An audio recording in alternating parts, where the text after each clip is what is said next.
So happy to be here with all of you today. Right now, I have the pleasure of introducing you to Ryan's mom and dad, Laurie and Tim Pierce, who are going to come up and tell you a little bit about why we're here today. Show them that you love them. For parents who are going through anything like this, to have this kind of outpouring, it just motivates you to keep going every day. Here you are. We're overwhelmed at the response we've got here, and I just can't believe all the love and support that all of you have given to my family and my son. It means so much to us. It's almost like a little family reunion here, all these people that we know and love, and we just can't thank you enough. I want to thank Siren for being here, for the music that we just heard from the Art and Design University. I want to thank Nick and the many volunteers that have done so much to get this event to where it is. I want to thank Cindy and Rand. You guys are amazing. I just can't believe all you've done.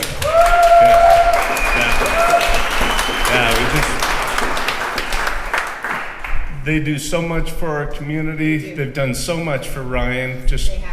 It's exciting to see what's going to happen in the future here. We are very encouraged to get Ryan this treatment, and that he's going to have a healing soon. He's going to grow up to be a great young man, and I just know that. So.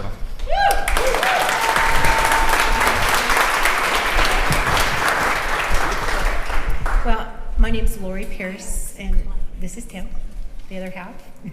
And Cindy asked me if I would just share a little bit with you, just to educate you a little bit about Lyme disease. And not that I'm the expert on it, but I am my son's biggest advocate. And for years, we've been trying to get a diagnosis for him, and he's been misdiagnosed since he was probably about 8.5. And up until a year ago, when we finally got a diagnosis of Lyme disease. And Lyme disease, they say, reported, and this is an underestimate, that pretty much every year there's about 300 cases that they know of, and it's just getting higher and higher and higher. But a lot of the doctors and insurance companies won't cover the Lyme treatment, or the doctors just know little bits and pieces. You would think that they would know more, but there's not a lot of doctors out there that know that much. And so on this journey, in order to find a diagnosis for Ryan, we've been going to several doctors, several diagnoses, several treatments for Lyme disease mimics so many other illnesses such as MS, lupus, fibromyalgia, chronic fatigue, ALS. There's just a lot of different things, particularly the chronic. And so, let me see, I wrote a few notes here. Lyme disease itself, if you were to look at my son right now, you would never know he's as sick as he is. And that's the thing, sometimes you don't know how sick the person is unless you're in it yourself, or you know somebody who has it. And he's only 16, and the last 2 years he has been debilitated to the point where he's not able to be in school, and chronic fatigue, a lot of the symptoms. The trouble with diagnosing Lyme disease is that there's not a lot of good blood tests out there. They give you a lot of false negative results. And also, there's not a lot of doctors that know. They're called Lyme literate doctors. If you ever know anybody who has Lyme disease, tell them to find a Lyme literate doctor who actually knows a lot about, should know a lot about. But Ryan, his symptoms have been anywhere from just physical pain in his joints and his muscles, chronic fatigue, trouble to breathe, labored breathing, brain fog, trouble thinking, trouble getting his words out.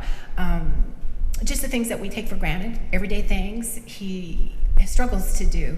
And at one point when he was at his sickest, he couldn't even get out of bed. And some people who have the disease long enough end up in wheelchairs because it affects your neurological system, your muscles, your joints, and eventually your neurological system in every organ. And many people, I'm sure, have died. I don't know the statistics, but a lot of times with liver failure, and Ryan's had trouble with his liver. And so there's a lot of symptoms that are very, very debilitating. And antibiotics tend to be the choice of drug for most doctors who treat Lyme disease, but not everybody can handle antibiotics.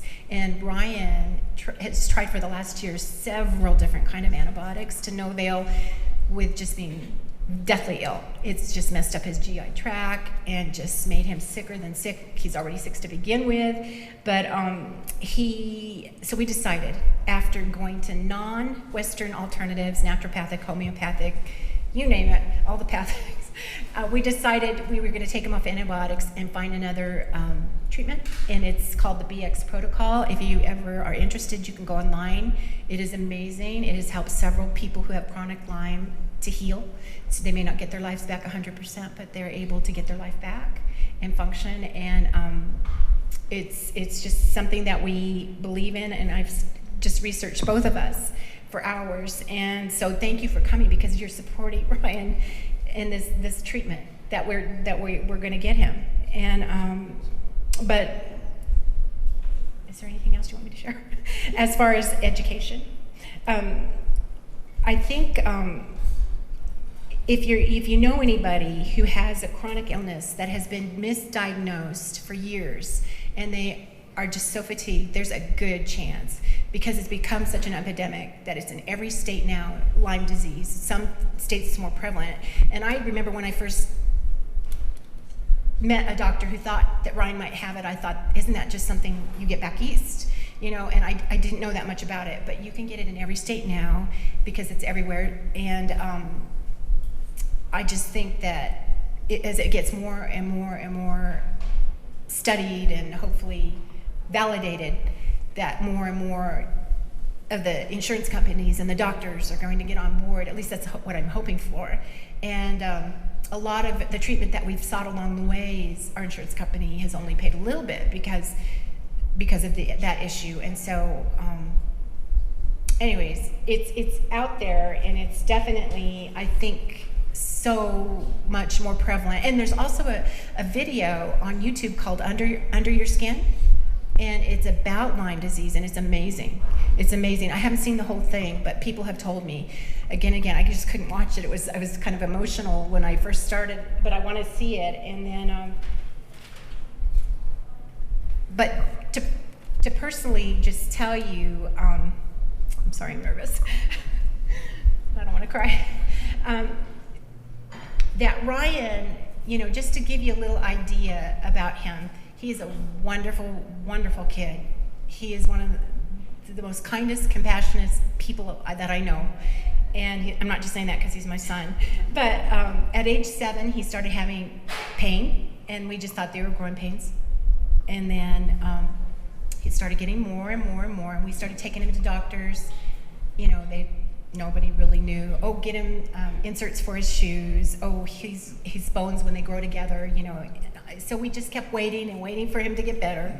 And as he just kept getting worse and worse, especially when he was in around 7th grade, and he's almost 17 now, 16 and a half.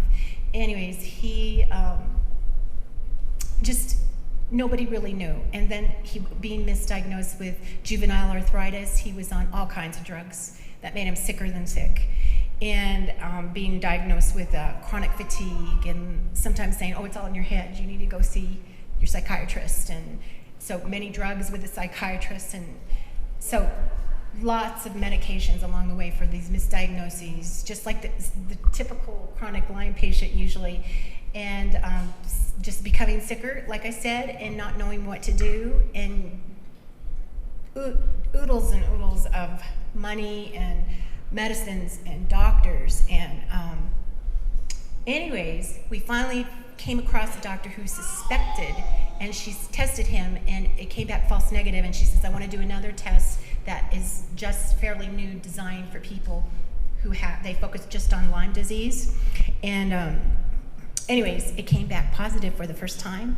And Lyme disease isn't just one bacteria, but it's a whole bunch of bacteria. It's the initial Lyme bacteria called Borrelia, plus a number of other bacteria called co-infections, and they all came back positive for Ryan, a whole bunch of them. And it's so complex that it weakens the immune system to the point where he was sick constantly with this virus and that virus. And the liver of a 60-year-old man, they said the enzymes were so high. And I kept asking why? And nobody really knew until this one doctor. She says, I really think this is due to Lyme disease, something called mycoplasma he has. So there was just a whole bunch of things affecting all these different organs of his body, his heart. And nobody really knew the answer. Then finally we found a doctor who's a Lyme literate doctor, used to live here in Santa Fe, now he's in Boulder, Colorado. His name's Dr. Daniel Kindler, and he was the one that was able to help confirm and validate, yes, he has Lyme disease, and they have to go by a lot of the chronic symptoms in the blood work. And to this day, even though we're not seeing Dr. Kindler anymore because the antibiotics weren't working, you know, we still really thankful God, you know, God put him in our lives because he led us to other things to help diagnose Ryan, you know, that were different things were failing. And he says, we need to address this, we need to address that, he needs to avoid this. And lo and behold, the treatment that this fundraiser is for is called the BX Protocol. And it is a year-long treatment that, and they're using it a lot in cancer patients. And I've talked to several people who have actually told me that they're, like in Texas, I forget the hospital down there, but it's called something that works at the cellular level, something called the mitochondria of the cell, which are the powerhouse of the cell. It produces ATP. I don't know if any of you remember your biology, but it works at that level to build up the immune system. And once the body's immune system is able to help fight off the different bacteria and the things that are breaking it down, the pathogens, then they start to get better, they feel better, but it also has a double effect of working on the cell wall of the actual bacteria to bind, to inhibit the bacteria from doing their destruction. So it may not help 100%, but it helps a lot so that the person can get their life back. And so that's what we're praying for Ryan, and that's what we're doing, but our insurance doesn't cover any of it. So thank you from the bottom of our hearts for coming out here. People we know, people we don't know, so many people we don't know. And Ryan has been a trooper through all of this. I tell you what, he has wanted to give up, and his heart breaks because he hasn't been able to be with his friends for a while. And 3 of his friends from elementary school are here today.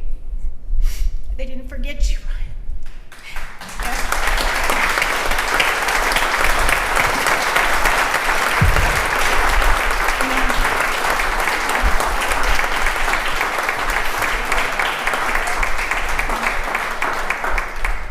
But, you know, the things we take for granted, and if you know somebody who's chronically ill, especially a child, you know, your heart breaks if you're a parent of that child because you can only do so much. And you want so badly to go and make it all better. Like when they're little, you know, you just take care of them and hopefully they get better in a few days, and you can't. And it's been 9 long years, and Ryan hasn't given up. We haven't given up. We're his biggest advocates, next to Cindy and Rand, and his sister Rachel. But Ryan is amazing, and I know that everything that he's been through, God has used it to make him so much more compassionate, empathetic, and stronger. And even, I'm just going to share a little bit with you.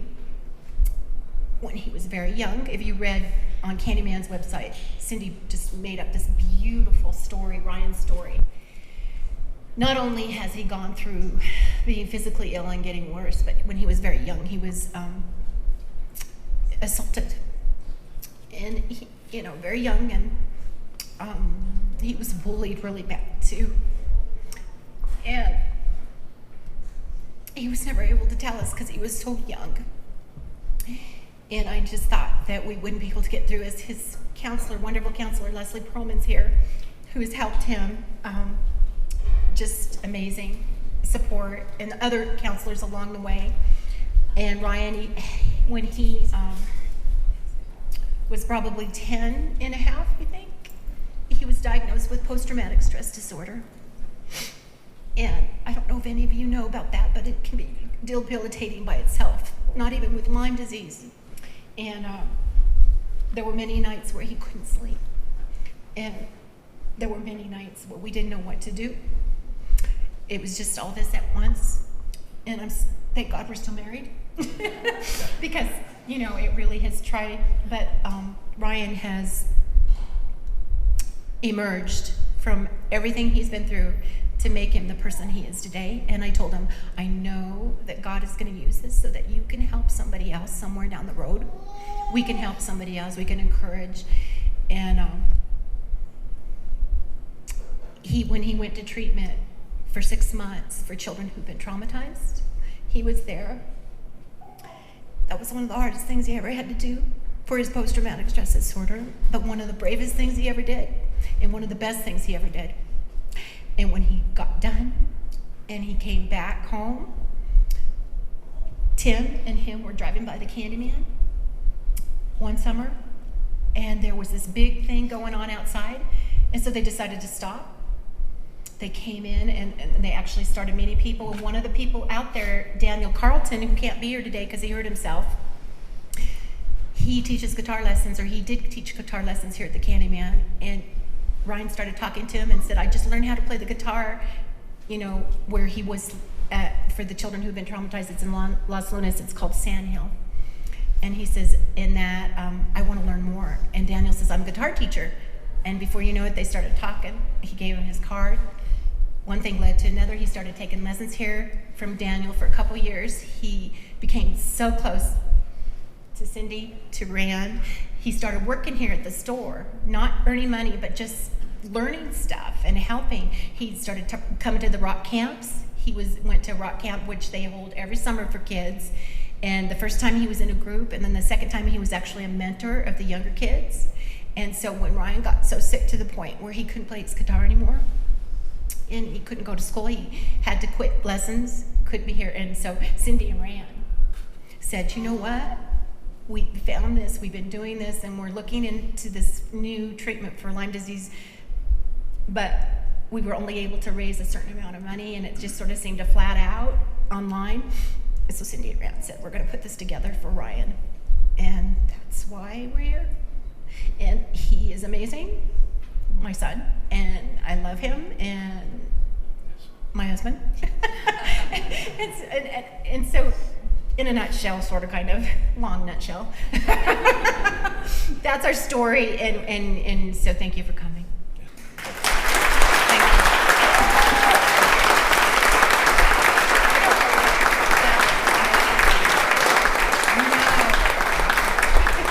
you. You know, I'm just curious, how many people in this room know somebody that has Lyme disease?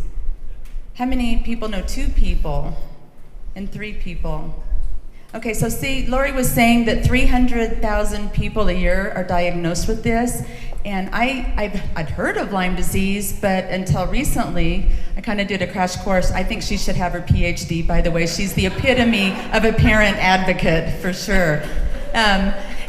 I couldn't believe the stories that I was reading from people, how they weren't believed by doctors, by their families. So to be so sick and then not believed, or to be told it's all in your head, is to me just as tragic as feeling the pain in your body, as Ryan's shaking his head, is feeling the pain in your heart.